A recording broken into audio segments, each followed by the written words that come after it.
I, Damien, aka Sleepy Reader, this is yet again, one of my comic book countdowns, just my subjective rambling thoughts about this time 12 comics I read over the past 2 weeks. Um, and I will start with my least favorite of the 12 and work my way down to number one. I don't think there was the terribly strong batch of comics. Interesting stuff here and there, and a lot of interesting art that may or may not have really, meshed perfectly with the storytelling, or maybe the storyteller, the writers weren't always telling stories that were that great to tell in a graphic medium. I don't know, or some other problem went wrong in the interface between story and art, in my opinion. In at number 12 is this Blade Forger from Mad Cave by the Miranda brothers, who were last seen by me. I guess they've done other work, especially Inky Miranda, the artist, since then. But there was that series called We Live, which had this great first volume, and a whole bunch of us on YouTube were really enjoying it. And then when the second volume came out, it kind of did a belly flop, and everyone stopped talking about it. So they've got this new series that feels like it might be part of a video game kind of thing, and it doesn't feel very coherent, I'm afraid, in the writing. And got some great coloring. I'll be doing it on the B-roll, and nice art at times, although I remembered liking Miranda's art more in the past than I am right now. But it has some future where there's some system of how people become the emperor or the ruler of the world. But it just feels like some not well explained video game idea or something of how people move up in ranks and stuff, but it just doesn't make sense. There's kind of the interesting idea of the guy who was once the hero, who's now kind of like the evil what do you call it, evil emperor or whatever. But it just did not click. Do love the triple spread cover. That's very cool. So that was unfortunate. In at number 11, this weird thing from Red 5 Comics, number 1 of 4, Something Beyond the Petrichor, which is a weird post-apocalyptic world where few, if any, people are still alive due to acid rain. And this girl is surviving, remembering her father who must have passed, and hanging out with probably an imaginary friend, a turtle puppet. And just not a lot happens. The art is kind of interesting, but kind of amateurish too. So I just didn't get much out of it. It might develop more. I mean, I was slightly intrigued. But yeah, so if I run across it, I only saw it at one comic book store that I happened to be at looking for a back issue. If I run across it again, I might pick it up. I might not. This is something in it. Number 10 for me is the Toxic Avenger meets Jesus Christ from the pages of Second Coming. So it's the Jesus Christ of Mark Russell's imagination. This is actually a series called Toxie Team Up. So I guess each issue will be the Toxic Avenger teaming up with some other character, presumably from Ahoy Comics. And so I think this is essentially a one-shot issue written by Mark Russell, art by Richard Pace. I seem to remember liking Richard Pace art somewhere else, but the art didn't appeal to me a lot here. And the story was, I don't know, it was not what I was hoping for. It was very minor, I guess. Took place with Jesus and the Toxic Avenger working at a soup kitchen for the homeless, which of course is a front for some evil corporation, I guess. But yeah, it just didn't do a whole lot. Another sort of, this one I think is quite old, but I just happened to pick it up last week, from Keen Spot, called Spill Blood. And the name Jonathan Hedrick caught my attention. and the artist Stefano Cardicelli. I'm not sure if I've seen him before, but this was very interesting art, very bold, radical, visually radical kind of comic, and it it was, yeah, I enjoyed the radical nature of the art, and I think maybe it did work with the story. The story just, didn't super appeal to me a lot. Sort of an avenging angel of sorts. Uh, I don't know. It was kind of, I kind of liked it. I don't know what to think about it, I guess. So that's why I put it in at number 9. Um, I guess I did like it, but it was just there wasn't a whole lot going on. The avenging angel goes out and here's a confession, and then goes out and kills someone. Then here's another confession. So it's a priest and an avenging angel. Um, and I don't know. I'm not sure of the point of view of the story, the point of view of the writer on all of what's happening, and I would be kind of curious for some more hints on that. Pop Kill wrapped up. I think at the end of the day, because this was an expensive comic, what was it? It was $7 an issue. At the end of the day, it wasn't worth the money. It was a fun, sort of dark, anti-corporate, but light and bright and fun at the same time. Romp, lots of killing, lots of betrayals, some sex, and just some silliness, because it's all about secret formulas for soda. But a lot of people get killed, and I don't know. I could see it becoming a bad Hollywood movie or something. I had fun reading it, but at the end of the day, there wasn't much there. Okay, we have issue number 2 of Supergirl, which, sort of like issue number 1 for me, was a mixture of fun references and takes on the old Silver Age Supergirl material, with the Midvale Orphanage and Supergirl being adopted by the Danvers and things like that. A mix of that with some other stuff that I just felt was kind of a slog to get through. I think they even make a reference at one point about too much talking or something like that. But that was the not fun parts. But it was fun seeing Titano. Les Lallar, I believe, is a character that existed in the Silver Age also. I think so, or there was a similar character who came and tried to take Supergirl's place. So, and there was a fun homage to all the different costumes that Supergirl used to go through changes in. So overall, I think it was worth it for me, especially because it is very fun for my daughter. So we're both reading it, and we both read most Silver Age Supergirl comics. I don't know, back about half her lifetime ago. I have fun reading Shudder, but it is more about the art. And I would say I really enjoyed about half the art in here. It's an anthology magazine. I grabbed it because of the cover. I just couldn't resist that Frazetta cover. I think that's John Carter of Mars. And they do their own little take on the cover inside. Maybe that's a mistake, because the art that starts with a panel that looks like this is so rushed and simplified looking that it just doesn't compare well to the Frazetta artwork. I think the one reason why I don't pick up these Warrant magazines, Shudder and Vampires Carmilla, as often is because I think they've divided the good artists that they have between the two magazines. So there's more sort of filler art, in what I think of as filler art, per issue. The stories are very predictable, old-fashioned, cheesy twist horror stories, which are fun. I don't need to get every issue. They're fun to read and pick up every now and then.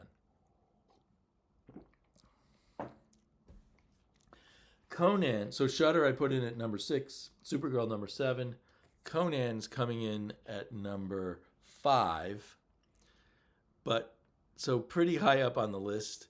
But this was once my favorite comic anytime it came out. It's just slowly withering on the vine for me. I mean, I don't think it's terrible, and I don't think it will be terrible, but they're too caught up in long-term storytelling and moving around chess pieces for future stories they want to tell, more than focusing on a really sharp story in the moment. So this was an okay story leading up to an encounter with what's his name, the leader of Stygia, Thoth-Amon. So it's part one, but we've been, and it has kind of a familiar feeling to some other lead-ups they did to Thus-la-Doom.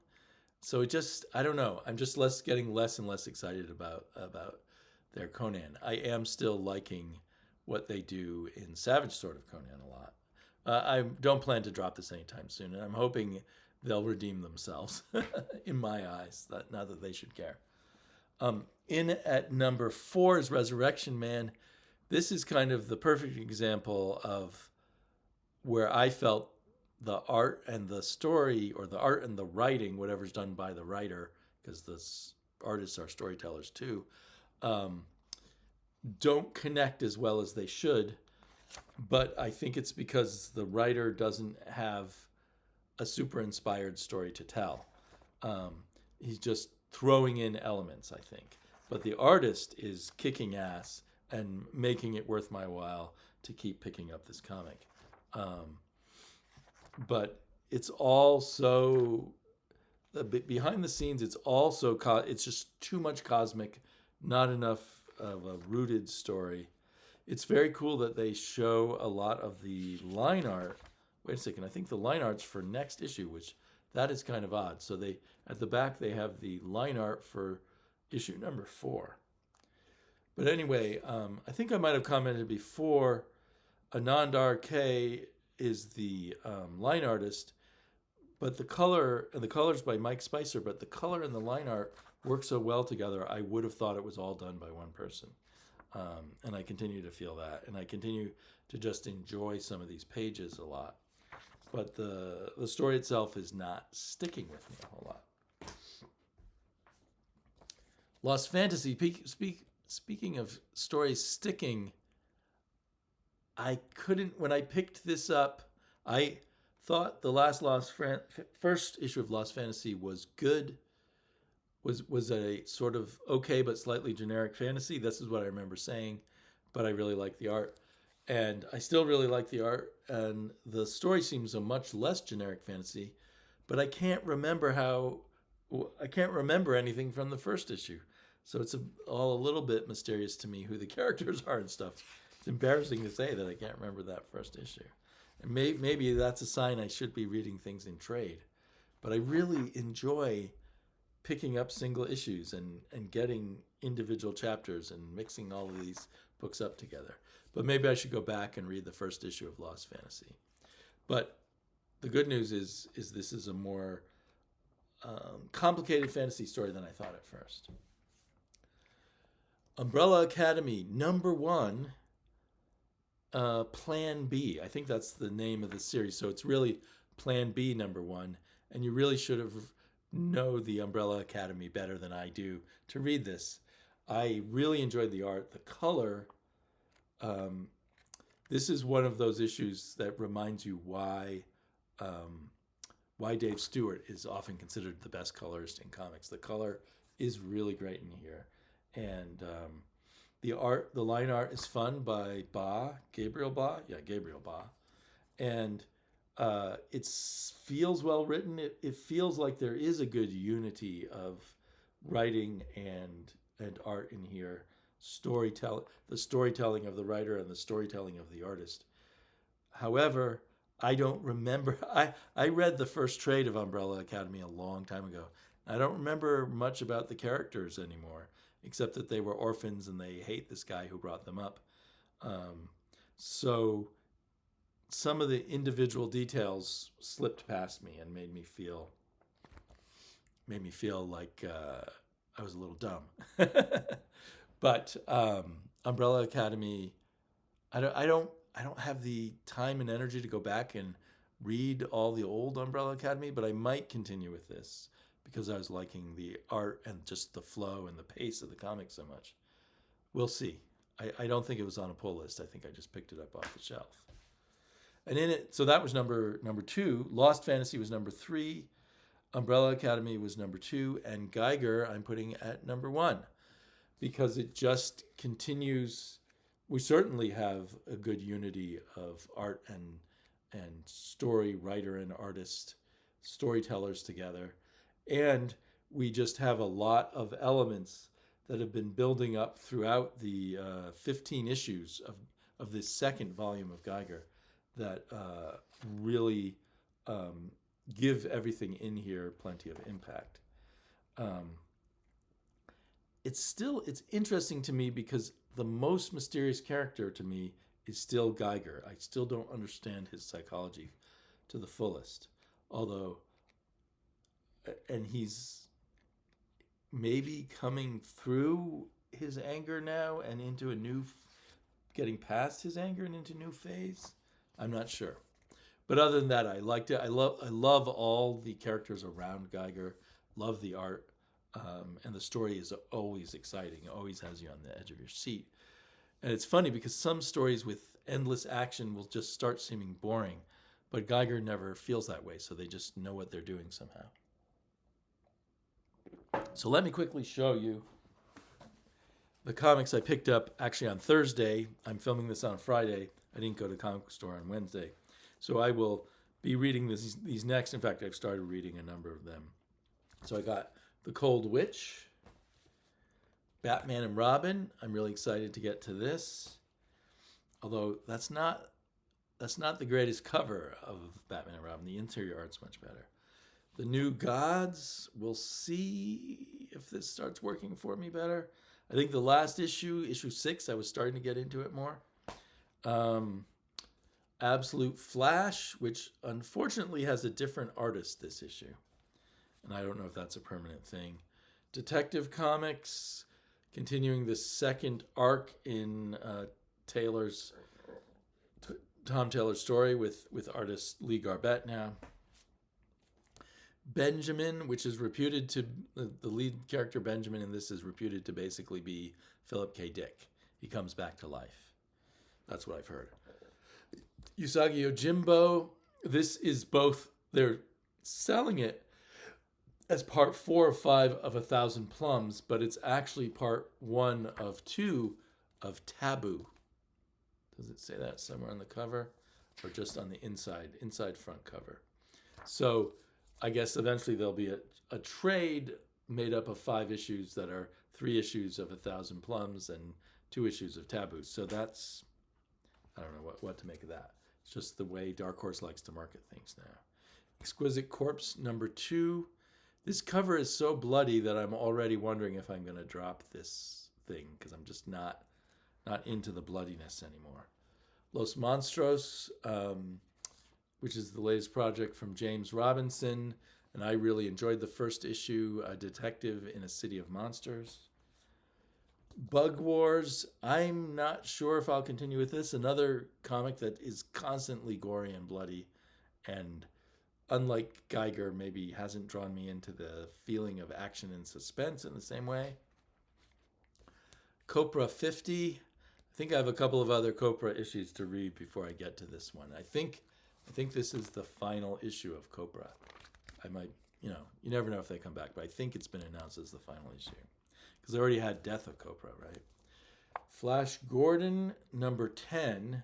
An excellent comic from Mad Cave, but I'm now about 3 issues behind. And then I was all excited. Oh, another issue of Monsters. But then slowly I realized, wait a minute. I already got this issue. They put this in my pull box. So do I save it anyway because it's a special variant that comes with a trading card? Or do I make them take it back and give me my money back? I haven't decided. Okay, thanks for hanging in there. And I should be back soon with another video. Cheers, everyone.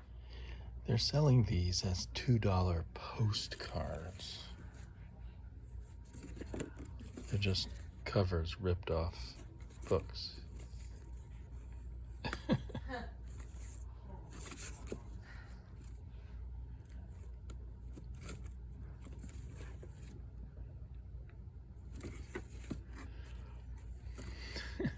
I wonder if these are books they couldn't sell or that were in such bad shape that it was the only thing worth saving was the cover. I like that title.